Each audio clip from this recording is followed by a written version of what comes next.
the World Nomads Podcast bonus episode. Hear amazing nomads sharing their knowledge, stories and experience of world travel. Welcome back to another episode of the World Nomads Podcast, hosted by me, Kim, and you. I'm Phil. The last time I checked. If this is the first time you've tuned in, thank you. We hope you enjoy the episode featuring an amazing nomad. Now, that's someone who's demonstrated discovery, connection, transformation, fear and love through travel. In this episode, we meet Angie Davis. She's a photographer, filmmaker and journalist, and she sold everything to travel around the world with a young family and barely a possession. Yes, I did. I left a toxic marriage about 4 years ago, and I was sort of struggling with trying to be a creative filmmaker, journalist, and having 2 kids, a mountain of debt and a house to run. So I decided that, seeing as at the time I was making films about travel and also I was a travel writer, that it would probably be a lot easier if I just took the kids with me on the road and we would figure things out. Then I would be happier. They would be happier. I would actually get to spend time with them and I could still do what I do for my work. So I decided to sell everything that I had, and we're not talking selling a house. I didn't have a house. I was renting. So I just sold whatever possessions I had. Like, I'm talking, pots and pans. And when you go through everything in your house that you've collected over a period of a few years or longer for other people, you actually have a lot of stuff that you haven't looked at in a long time. And I just decided to get rid of it all, break it down to about 3 suitcases I think we had at that time, and get one-way tickets to Colombia. And that was sort of the beginning. And how old were your kids at this stage? We're going back about 3 years. So they were roughly 5 and 7, more or less. And how did you feel about taking them to a place like Colombia? Well, I felt great about it. A lot of other people had their own opinions. I had friends in Colombia, so we weren't flying in blind. We had a place we could go and stay, and that's kind of how I travel. Well, I was doing it back then when it was just me and the kids. So we were super excited. It was about 5 flights to get there. That wasn't the fun part. And it was just, for me, it was just liberating. It was being free. It was having all these new experiences. It was meeting new people. And it was just observing how my kids adapted to this new lifestyle I was giving them. But kids are so adaptable, and they make friends all around the world with kids, whether they speak the same language or not. You're basically, hopping from place to place. Yes. So we did the 3 months in Colombia, and then we decided my sons are half Japanese, so my ex-husband is Japanese. So we went to Japan to go back to an area where I've spent a lot of time in the Japanese Alps in Hakuba for a snow season, because I wanted to give the kids the experience of learning all about the mountains. They're something that I just absolutely love, surfing and snowboarding. So their kids have been exposed to ocean a lot, but they hadn't been exposed to the mountains as much. So we spent 3 months in the snow staying at a friend's lodge. He has an outdoor snow school adventure company. So I sort of exchanged some of my skills in media for accommodation and lift passes, and the kids went to ski school for 3 months. Yeah, a great way to do it. So for you say in the article that I read on about you that borders are truly an illusion.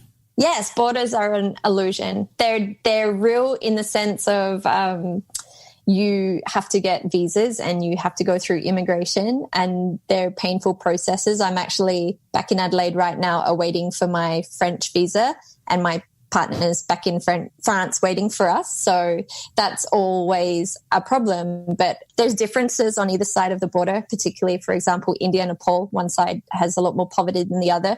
But once you're there, the kids just always remind us that the world is one place and everyone more or less is the same. And the places always look like somewhere else. So I just feel that this whole illusion of my country, your country, is actually causing a lot of pain and suffering in the world. And when you take your kids around the world like this, you really are showing them that we're actually all connected. And there's no line in the sand that says my country, your country. There might be a little sign that says welcome to Nepal, but you're just literally walking over the same patch of earth that's connected to one country and the other side. I've got some practical questions because I'm hoping lots of other people out there, will listen to this and think about family travel. But one of the ones, of course, is about education of the kids. But before we get to that, you just mentioned a thing about hopping from Indian side to the Nepal side on a border, and that poverty is much more prevalent on one side. How do your kids handle that? How do they handle some of the less pleasant things they'll see? How have they reacted to seeing genuine poverty? They have no filter, so they tell it how it is. For example, one of them was born in Japan, one of them was born in Australia, and we obviously spend a lot of time in Japan. And when we went to China, or even Thailand, they were like, oh, it's kind of, for example, China is like Japan, only X, Y, and Z, like only a little bit dirtier in different places. Or another place in China, like, oh, wow, this is like Japan, only these people are way richer. So they just pull these in their own words. They're 7 and 9. So how they can decipher what they're feeling just comes out with no filter most of the time. We were flying over Adelaide actually 2 weeks ago, and they were saying that it looked like Africa because Adelaide's obviously in drought right now, and we'd just been to Morocco in December, so they were like, yeah, it looked like Africa. I was like, oh, kind of, yeah, you've been to Africa, so you can draw those comparisons. But we did go to have lunch with this beautiful family in Rajasthan in India. We'd met a man who makes traditional Rajasthani musical instruments in the street. He was selling the instruments he made, and he invited us back to his house, which was literally a shanty hut in the desert. And he had a wife who cooked us up her breakfast and a little daughter. And this is just like stark poverty. And my kids were just saying to us after we left, like, oh, wow, it must be hard for them when it rains because their house is just full of little holes. It's literally sticks, sticks put together.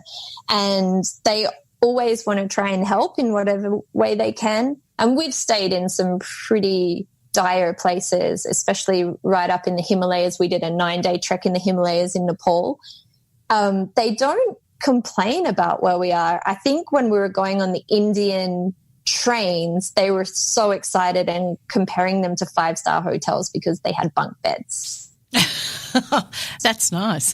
Well, yeah. Phil touched on the education. Remy, your French partner, and yourself, you don't sweat over bookwork, do you? So your children aren't learning like you would in a classroom in Australia. Not exactly. So I don't sweat over it because that just adds stress to all of us, and I want education to be fun for them. I believe in education. I went to university, although I didn't know what I wanted to do at the time. I'm doing a master's course now, so education is definitely very strong value in my life. But I just found that there's so much they can learn in a more pure form from adventuring, from learning outside of the textbooks. So what we kind of do is when we're actually moving around from place to place, we're really lax. We make them write, all 4 of us, a thing called morning pages. We write in our journals. It can be about the day or it can be about absolutely nothing. It can be a total fictional story. They just have to write something every morning. They often write about their reflections. And then when we're more grounded in one place, for example, being in France for 3 months last year or now being in Adelaide, we're doing the distance education program which is the Australian curriculum. So we have materials sent to us and then the kids just have to work through those at their own pace. And they're all curated around what we're doing. So we can really adapt the material to what they're doing in their lives and on our adventures. So with that, I find that they just really enjoy learning a lot more, and they also have less rules around, for example, when they're writing in their journals, they're using words that wouldn't be in a year 2 sight word list.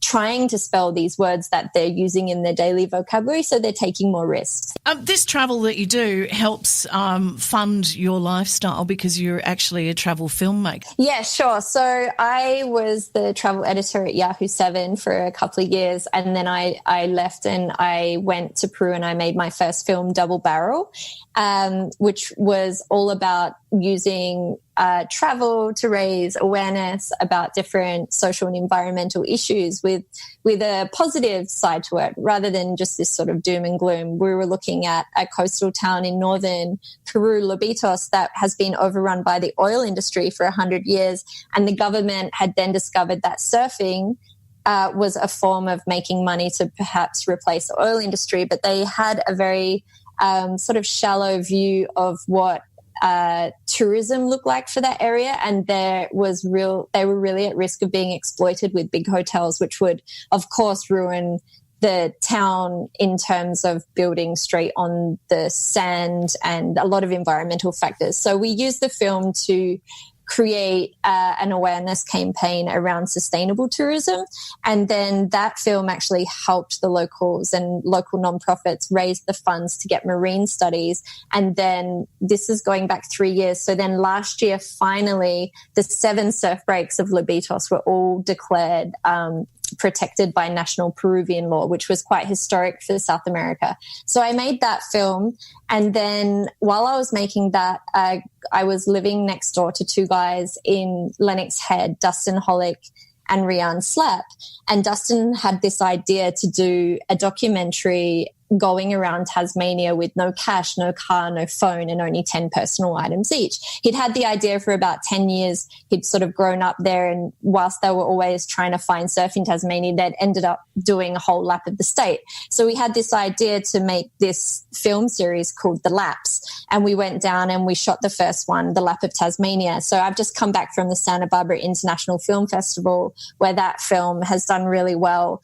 But it was really after filming the pilot of The Laps in Tasmania, where I'm the director and the producer. So I'm with a small film crew who follows Dustin and Rian around Tasmania for 14 days while they're trying to survive with nothing. It was really that experience that sort of convinced me that I wanted to live more or less like that myself. But yeah, it just really inspired me to sort of walk my talk more. Does that make sense? And Walk then the talk, now we're looking at turning that whole thing into a series. We've got an agent in LA who's really interested in trying to sell that out to some of the big travel channels to make a series out of it. So it's pretty exciting times.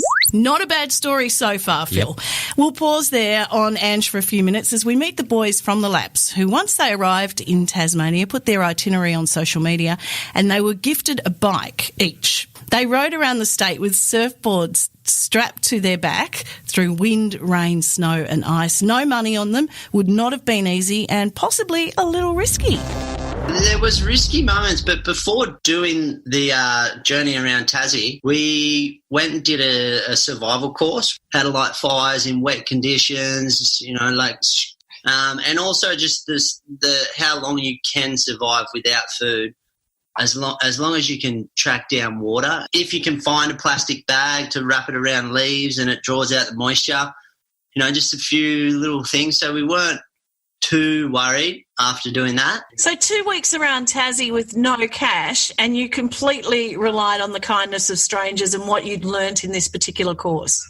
Yeah, that's right. And we kind of went in with the idea that Rian's an electrician by trade and I'm a chippy by trade. So we kind of thought, well, there's a lot of people that need things done around their property or whatever. We have that bartering element up our sleeves. And, a big idea of The Laps was that this cash economy, it works to a certain degree, but for the overall well-being of the planet, it's not working out that well at the moment. So we thought if we can put a little bit of this barter system into action on our journey, it'll work out really well, and it kind of kills a few birds with one stone. And it worked out really well, but people were just so generous that we didn't really do that much work. So have you been surprised at the success? I mean, it was chosen to feature at the Santa Barbara International Film Festival in the US, for a couple of Aussie boys. And did you expect that kind of attention? Oh, not at all. It was, because really it was just a harebrained idea just to do it and not really to film it or anything like that.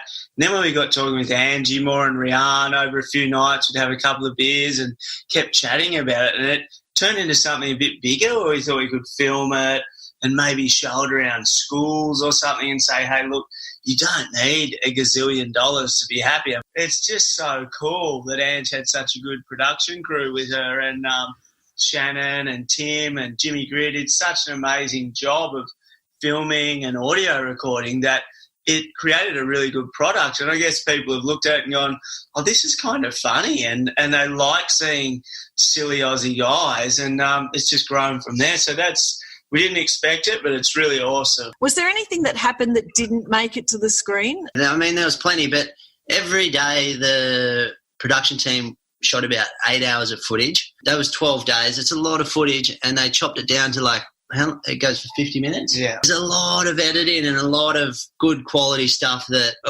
me and Duster definitely haven't seen. I've only seen the final product. So I can't really remember. We were very malnourished and fatigued. Hard. It was cold, long nights. And one cracker was a guy that I knew. And anyway, he's a delivery driver, and we're camped next to a lake near Queenstown in the middle of nowhere. And he's come through at 3 o'clock in the morning. And like Rihanna said, we're so malnourished and so tired, especially this particular night. I think we travelled about 70 Ks into headwinds that day. And he's just come and started kicking our tent and going, hey, wake up. You guys are camped on the threatened, and he made up some name like Lysiandra, Holy Gandra, Flower. Get out of here. It's a $400 fine on the spot. And we're just going, what? And then I'm like, oh, sorry, can you go away? And he's like, I'm not going away. Get out here and pay your fine. And we go, we've got no money though. He's opened up the tent and just going, ha, Dusto, gotcha. Oh, that's great, but we're sleeping on rocks essentially. It's 3 a.m. We really only just got to sleep, and now, we might as well stay up because you're not going to fall back to sleep. What did you learn about yourself through that 2 weeks? Oh, I learned that it sounds pretty cliche, but I actually learned I'm a little bit more resilient than I thought because, I'm a pretty out of shape house dad essentially. I go to work, I look after the kids, and I don't look after myself as well as I should. And I was really worried going in the trip going, I think my body's just going to fall apart and I need my couch and I need my 3 solid meals and I need this and that and the internet and Instagram. And I actually came out of the whole experience feeling healthier and better than I went in, which was a really incredible thing, I thought. Yeah, similar to Dustin, but just being engulfed by just the rawness of Tasmania. And I love nature. I love being in nature. So I kind of, to be honest, just really wanted to keep going and just live in amongst it. And coming back to reality, I'm like, there's so many things that you have to do. And I just way prefer to be cruising around in amongst nature. Well, Phil, goes to show that no idea is a bad idea. No such thing. And you can see why the film has gained so much traction and popularity with those 2 Aussie lads lighting up the screen. We'll have a link to the laps in show notes. And a chippy, for those outside of Australia who don't know what a chippy is? It's a carpenter. Okay, now back to Ange and the work she's doing as a filmmaker in augmented and virtual reality. So a couple of years ago, my film mentor, Taylor Steele, his wife, Sybil, started going heavily sort of into the VR tech space for women. And she made a film that went to Morocco and was looking at a prenatal ultrasound technology that was helping women in the Atlas Mountains in Morocco. So we made a 360 film about that, and it premiered at the United Nations Social Good Summit. And that was sort of my first real look into VR. I started to get really into it because it is just a teleportation. I don't know if you've done it, but when we're in Bangkok, I put Remy in a headset for the first time. And Remy's French, but grew up in Africa. He spent his first 19 years of life in Gabon and Congo. And he was actually able in Google Earth VR to go to where he grew up in the Congo and Gabon and just be blown away by that feeling of being actually there. So for travel and also for documentary storytelling, I think VR is a powerful medium. It's also fantastic, and I use it in education. So an example of that would be that recently when we were in Montreal, the kids were working on a solar system project, and they had a flat piece of paper, a photocopied paper from the textbook that the teachers had sent from Australia of the solar system. And Remy was trying to explain that the solar system was round, and the kids couldn't understand that because, of course, on a piece of paper, it's not looking very round. So I went in my Oculus VR headset and found a solar system experience, and the kids did it. It's a 15-minute experience where the kids are in their own little space shuttle and they get launched into space, and then with a narrator who's basically like, a museum guide, they travel around the solar system, and we got them out of that and they could answer every question they had actually learned because they physically connected with being there. So I'm working on an experience right now with an Adelaide developer called Dash Milani and a woman named Joy. And Joy has been a palliative care nurse her whole life. And we've made an experience called Parting the Veil, which takes people who are in palliative care in a guided journey, preparing them for the afterlife. And it's a really nice way to connect with what's happening when we die, which we all fear, and we shouldn't because it's a beautiful thing and it's something we can't avoid, and just connects people to the soul. And we actually implemented like a sense of travel in that as well, because essentially we're traveling through life, whether we're out in Africa or India or we're in our own homes and going through our day-to-day, we are on this journey. So I think VR is a really, really powerful medium to tell these stories and learn a little bit more about ourselves. So there's so many cool things you can do in VR. Like I could list a ton of examples, but for travel, we were just recently, my partner's a musician and he's not as into VR as me. He just has to come to all the things with me. And I'm like, hey, try this out. But I got him to try being at a blues concert live streaming a blues concert from New Orleans, and we're in the front row. And that is just so super cool. So if you can't actually get out there and travel, or if you just are not sure whether to go to Machu Picchu or to go to the Great Wall of China, you can kind of test it out before you go. And I think that's fantastic. Oh, look, VR certainly takes everything to a completely new level.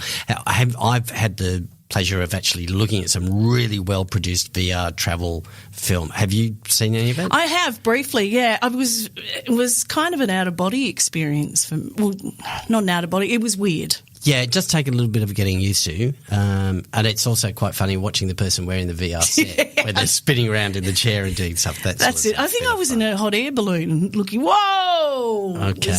Now, you can get the World Nomads podcast on iTunes or download the Google Podcast app. Subscribe, rate and share. Tell your friends about us. In fact, we've got a survey on the show notes. Yes, it only takes about 5 minutes, less than that, to fill in. It's embedded in the show notes. And you can contact us if you've got any questions or suggestions at podcast@worldnomads.com.